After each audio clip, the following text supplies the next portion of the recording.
It's the most wonderful time of the year. Hey guys, it's Aaron back with another review for you. Today is day 12 of my Halloween month, and today I'm going to be talking about the film Basket Case, hence the freaking basket on my head. And I don't know what the kitty cat's for, but just because I needed another mask to wear today. But anyway, I've got my notes. Let's dive right in.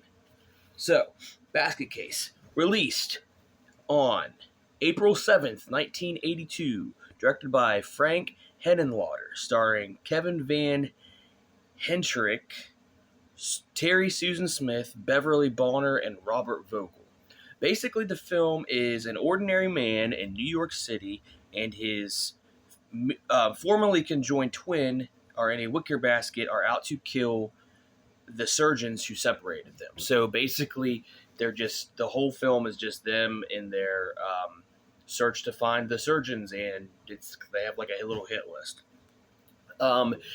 If you are anything like I am, when you first saw, I've heard about this film probably starting around 3 years ago, and I had never seen images, or I'm sorry, I had heard about the film. I had never really seen images till about 3 years ago because I heard the film Basket Case. And that's not only is it a great Green Day song, it's a very common term for, like, oh, you're a basket case, you're having issues, you're just a mess and blah, blah, blah. So I kind of thought maybe it was going to be based on maybe like a guy or a girl, somebody that just kind of like loses their perception and just goes nuts. And no, that is not what we get. No, this film is actually about a creature that is in a basket, not like a laundry basket that you saw me have, but a wicker basket that's like the size of like a chest.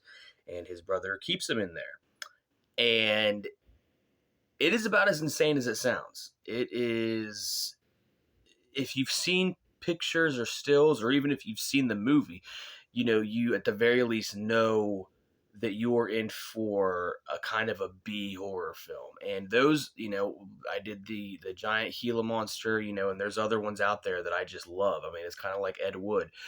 I am completely fine with them as long as they're done right. Because believe it or not, there is a right and wrong way to do the B, kind of horror films. I mean, B movies in general, but I mean, specifically the horror films, because I think a lot of people, I've seen a good amount, in my day, and I feel like a lot of people just think, okay, well, it's the attack of the, refrigerator.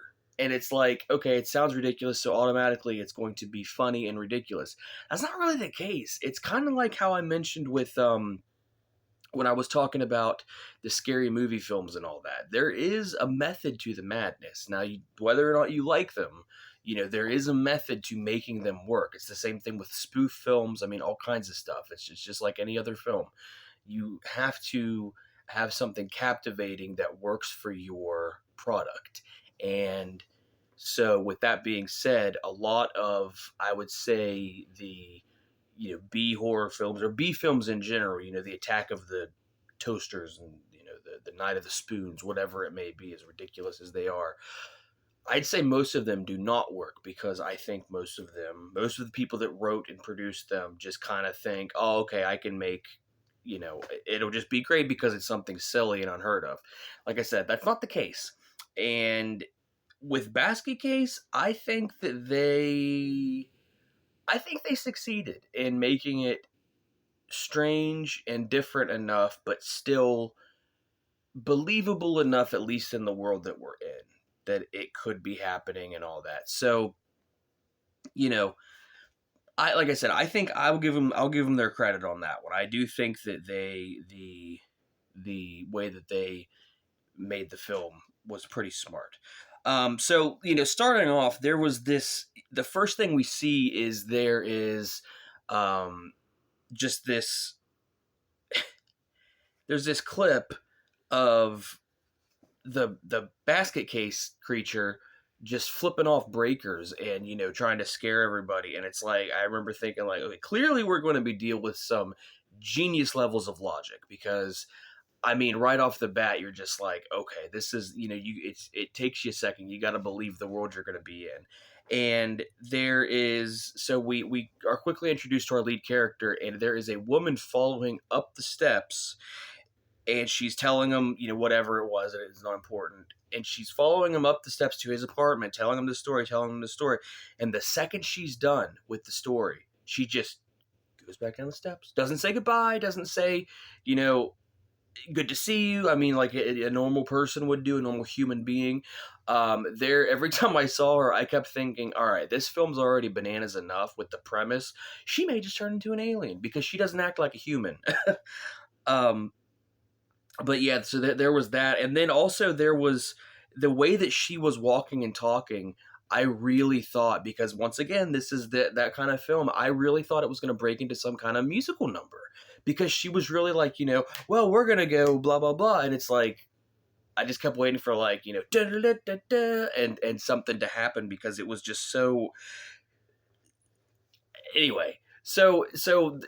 He, up until he can really get the appointments with the doctors that he's trying to assassinate and all that stuff, it's pretty much just kind of showing him how he lives on a day-to-day basis with trying to live a normal life with this brother of his creature living in a basket that he has to feed.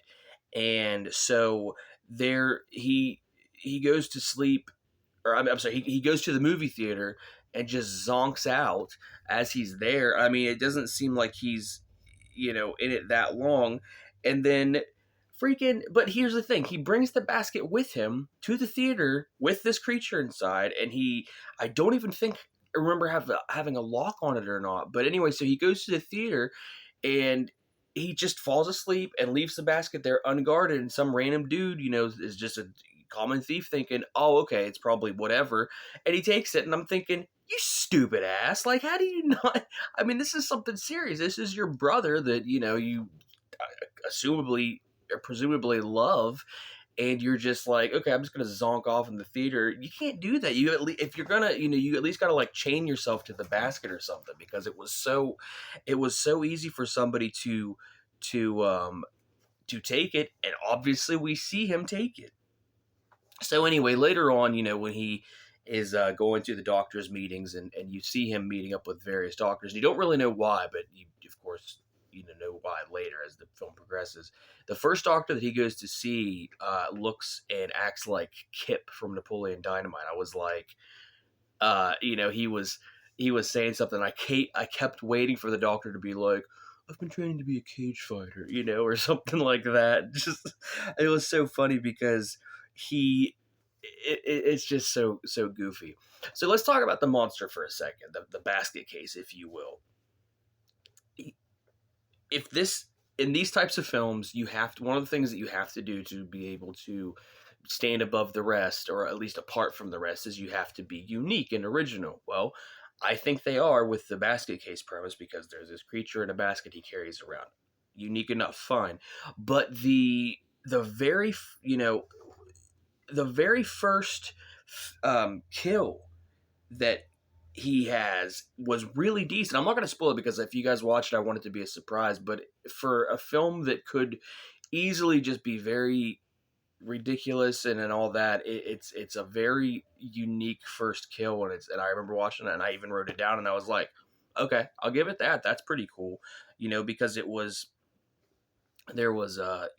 anyway, so not long after that, I clocked it at 35 minutes in. There is a moment where there's like a hair or something on the lens, and it is incredibly freaking annoying. It's there for probably a good like 2 or 3 minutes, and I don't know if it was a hair. Like I said, it looks like it was a hair, but it's either a hair or a malfunction with the lens, or I don't know, but it's annoying.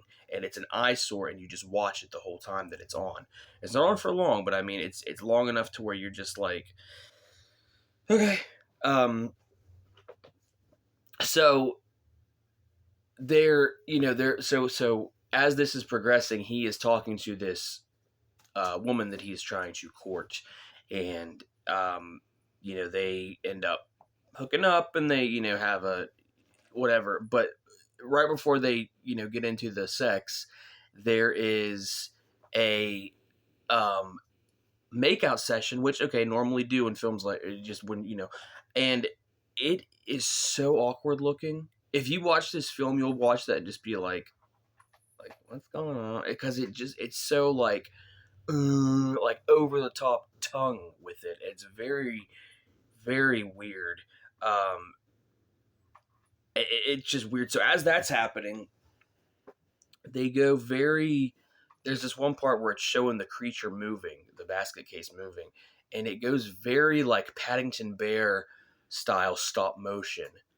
Epic fail. It looked so bad, and I mean, the practical effects in this actually weren't really that bad. I mean, for the time and for the originality of it, it's really not that bad of effects for the most part. But this looked god awful. It was like if you guys have seen the film The Babadook, how when it's I mean I didn't like that film, but whenever it's the special effects, or I mean the practical effects, it looks all right, and then the special effects are very like it looks like a cartoon happened all of a sudden in this live action film. It's just very off-putting, and that's what this was like. It reminded me of just a random like stop motion you know moment. It was like a Rankin and Bass cartoon all of a sudden. It was just really weird. There The neighbor that he has, it's kind of reminded me of like the Jeffrey Dahmer story, how all this stuff's happening and in his apartment, and the neighbor's like, what's going on, like what whatever. She's great, she is funny, she's a pretty decent actress, and she just is like, she's kind of like hitting on him ish sort of, but also wary enough to know that he's weird. Like, so it's just, I don't think it's maybe hitting on him. It's just kind of like a light flirt, just because you know how it goes, and he's just not receptive of it because he, of course, is trying to um, take care of his brother, and he can't really show people what's going on and all that, and so he's just very weird and secretive and just kind of flees to his apartment the second. But she's great. She was so funny because she'd like I said, she'd kind of do that flirty thing, but just more, it was almost like a method to pry, but it's fine and it was funny. I just don't I didn't really I didn't see they she's in it enough, I guess, but I wish they would have explored her more. She was great. Because they had the romantic lead for him, and it's like I kind of wish there was more interaction with him and the neighbor because, like I said, if you guys watch the film, she's great. Um, so the speaking of the lady, at one point the basket, or the sorry, basket case gets out of the basket and like goes over to her while she's like in the nude, and like it's weird. It's like you think that there's going to be like a rape, and there kind of is because of course it's not consensual, but I mean it's not like a anyway. And so you think it's going to go this way, and then it goes a different way, kind of, because it's still creepy. And the basket case steals her panties, and it's like, okay. I mean, that's weird and creepy when random people, specifically, random men do that to women anyway, but like, what? I remember thinking, like, what are you looking at the basket case? Like, what are you gonna do with it? Like, you're not gonna eat it.